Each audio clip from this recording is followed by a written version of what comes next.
Hey there folks, this is a new video. In this video we are going to talk about what are the best time frames to trade forex currency pairs. Some of the traders have actually asked me they are not sure what is the best time frame to trade, whether they should trade on a 5-minute chart or a 15-minute chart or a 1-hour chart or a daily chart. So I just thought of making a short video to cover this particular important point. When we look at the time frame to trade, now different time frames have got a different set of characteristics. Based on those characteristics, they can be categorized into different buckets. So in this video, what we are going to cover is we are going to look at the different time frame categories. What are the characteristics of each time frame category? What is the best time frame in each category? And what are the important points to remember as well as mistakes to avoid? Okay, so there are three categories. If I look at the trading charts, there are three categories which come out. One is a lower time frame, which is for 1-minute chart, 5-minute chart, 15-minute chart, and so on. This is known as the time frame for day trading. And in this, the trades may last only for a few minutes or up to few hours, depending on the time frame. For example, if someone is trading on a 15-minute chart, the trade may last for let's say 2 or 3 hours. Whereas if someone is trading on a 5-minute chart, it may last only let's say 50 minutes or 55 minutes. So if you look here, this is a let me change it to 5-minute chart. In this, each candle basically represents 5 minutes.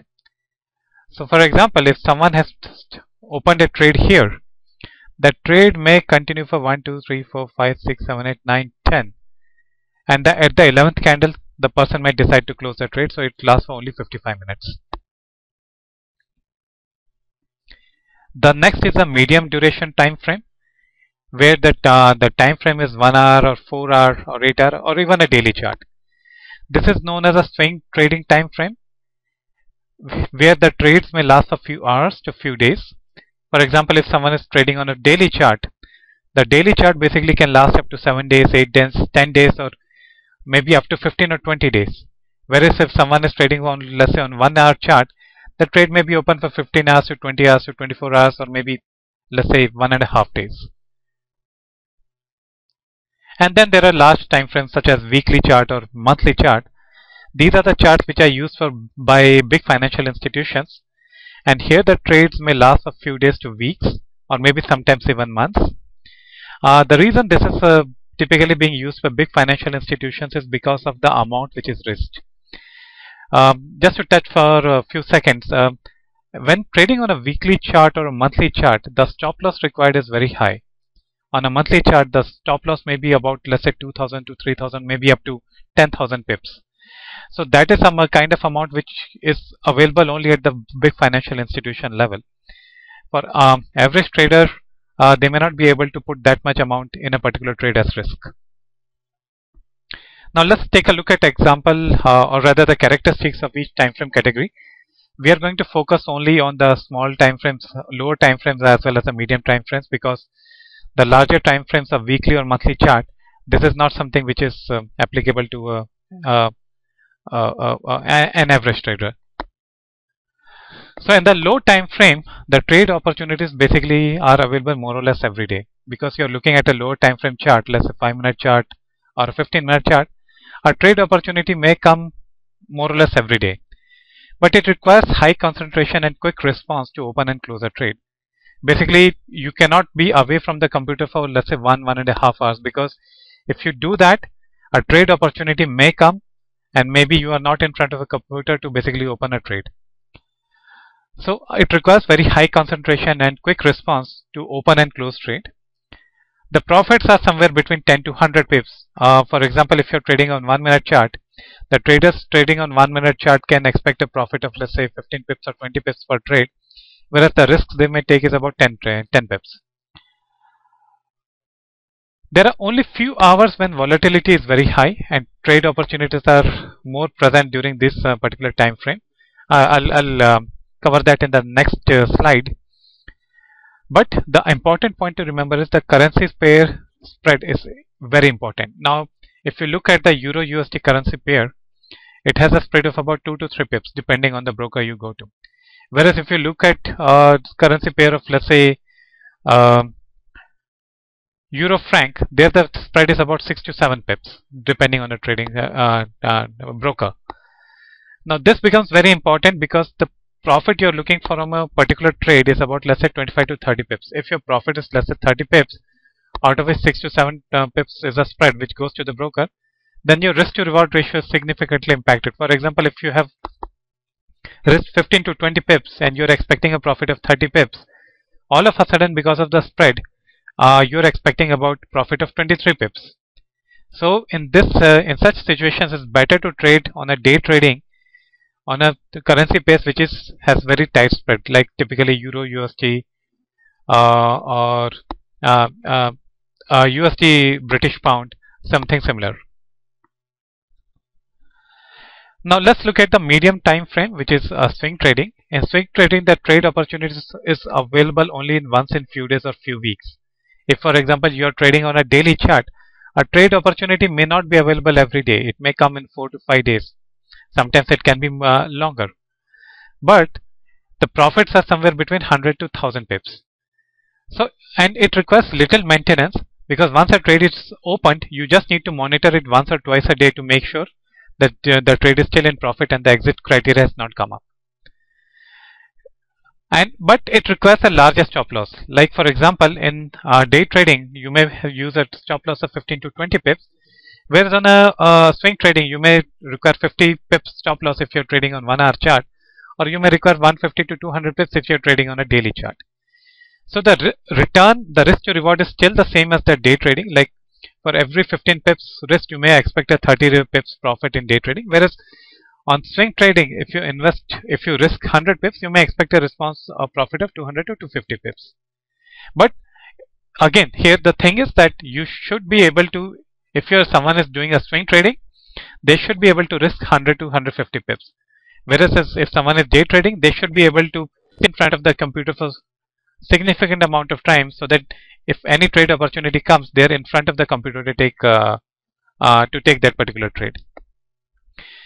The other thing is swing trading is the currency pair spread is not important, because when you are, for example, expecting a profit of 200 or 250 pips, you can trade on a currency pair which has, let's say, got a 6 or 7 pip spread, because if you're risking 100 pips on such trade, you can still expect a profit of 193 pips. So currency pair spread is not as significant as is in day trading. Now let's look at the best time frame to trade for any kind of currency pair. On the lower time frame, the best trading opportunities are seen during the first 2 hours of the opening and last 2 hours of closing of a trading market, especially in the native markets. Now what do I mean by native markets? If someone is trading, let's say, currency pair which is based on British Pound, then for them the London session is very important, because most of the activity on British Pound will happen during the London session, because London session has the native currency of British Pound. Similarly, if someone is trading on the USD based currency pair, then for them the America session or the New York session is very important. And again, once the trade is opened, make sure to continuously follow it if you're trading on a lower time frame, and close it when the exit criteria is met. If you're away from the computer, it's better to put a trailing stop loss or a limit order, so that if once you reach, for example, 30 to 35 pips profit, the trade can close automatically and you don't miss out the closing opportunity. Because if you're not in front of your computer and the market reverses, then the profit that you have got from the trade, those profits will be wiped out. In the medium time frame, it can be done at any time. However, checking trading condition at the close of candlestick is important. So for example, now you are trading on a daily chart. It becomes very important for you to check the trading chart once every day to see if there is any trading opportunity present. You should check the chart once the candle is closed, so that you can consider that candle in taking a trading decision. It is suitable for people who cannot or who do not want to spend hours every day in front of or sit in front of the chart for hours every day. Last but not the least, let me cover some points to remember and mistakes to avoid. The lower the time frame, the less reliable the technical indicators are. For example, the technical indicators are more accurate on 1 hour chart than on 15-minute chart. On the other hand, the higher the time frame, the bigger the stop loss you need to use, like I mentioned earlier. So if you're trading on a weekly chart, you would need a stop loss of 300 to 400 pips, whereas if you're trading on 15-minute chart, you may need a stop loss of, let's say, 20 or 25 pips. The technical analysis concepts are same across all time frames. The how to plot a support and resistance, for example, the concept of plotting a support or resistance level on a 15-minute chart is the same as the concept of plotting the support and resistance on 1 hour chart, which is the same as plotting the support and resistance on daily chart. The concepts are the same. The candlestick, according to me, is one of the most reliable technical indicators and should be learned by all traders. If you look at the trading charts, by default they are available in the candlestick because it is so widely used. Knowing the candlesticks is one of the most important activities that any trader should carry out. Now, before I end this presentation, I would like to thank you for the time that you have spent in watching this video and giving me an opportunity to share some concepts. So as a free gift for you, I would like to give 2 more highly effective Forex candlestick patterns that work very well with any other technical indicator. I'll also share one candlestick mistake that 50% or more traders make. Perhaps it can be even you and you may not even realize it. And I'm also going to share one highly accurate Forex trading strategy which is based on candlesticks. All you need to do is visit forexcandlestickmagic.com and I'll see you on the other side. Again, the website is forexcandlestickmagic.com. Just visit that site and I'll give you this free package. Thanks again for watching this video, and do share your comments and subscribe to this channel.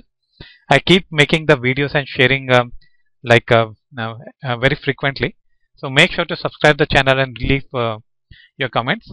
And at the same time, I'll also encourage you to visit my website and where I'll share this free package with you. Thanks again for watching this video.